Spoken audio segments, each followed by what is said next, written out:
Representative Tom Emmer chairs the National Republican Congressional Committee. He's responsible for the GOP's efforts to win back control of the House this November. And he joins us now from Minneapolis. Congressman Emmer, thank you so much for being here. So tell us, what did you think? What did your constituents think of last night's opening night of the convention? I thought it was impressive. You know, after last week, Judy, where the Democrats came out and literally embraced Bernie Sanders' radical left-wing socialist agenda and then showed their unhinged hatred for this president. I think what Republicans did last night on the first night of the convention is show everything that's good about America. And I'm looking forward to more of that as the convention continues tonight. Well, I think Joe Biden would dispute that he embraced anything like socialism, but that's a conversation for another time. Let me ask you about your job as chair of the NRCC. You have the very responsible position of trying to get as many Republicans as possible elected to Congress. Two respected analysts, the Cook Political Report and Inside Elections, are saying that the Democrats are not only in a position to hold on to their majority, but maybe to enlarge it. Yeah, actually, I would disagree with that. I think we have the most diverse slate of candidates in the history of the Republican Party that are running for the U.S. House of Representatives this year. They have the message, and they're going to have the resources that are necessary. Look, if you look at the special elections, I think people like Karl Rove would tell you one of the reasons the House flipped in 2004 was because of the momentum that Republicans picked up with their special election victories. We are now 6-0 in special elections during this cycle. Right now, we have 43 Democrats sitting in seats that are better positioned for Republicans, and we only need 17 to retake the majority. So you are forecasting Republicans will take back the majority? Yeah, absolutely. I think Donald Trump is going to get reelected. Donald Trump has a good night. We're going to have a great night.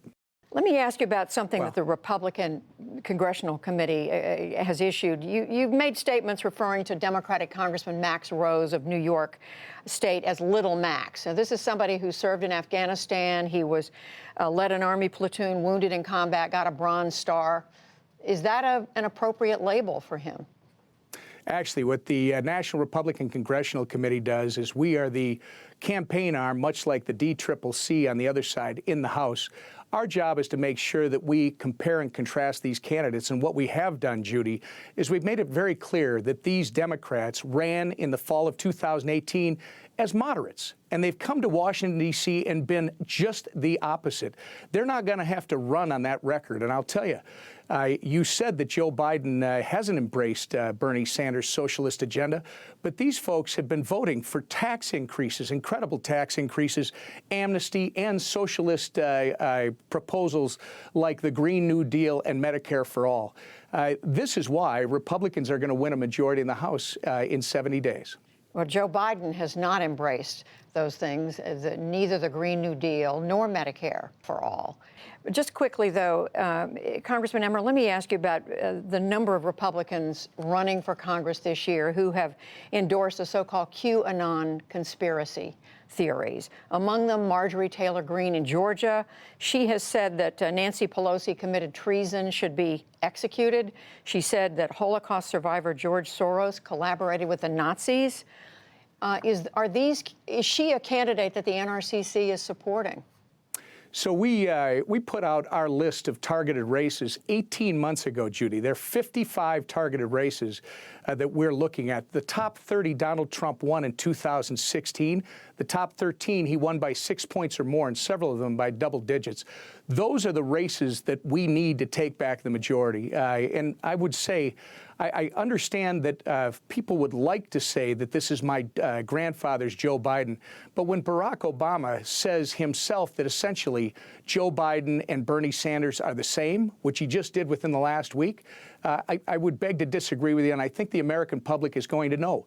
The choice is very clear in November. It's between freedom and socialism, and this is why the Republicans are going to win back the House. And what about Marjorie Taylor Greene? Again, we don't support any hate-driven conspiracy theories, no matter what the organization is. And the candidates that we're focused on are in the 55 targeted districts that actually will swing the House to Republicans in 70 days. Congressman Tom Emmer, we thank you very much. Appreciate it. Thank you, Judy.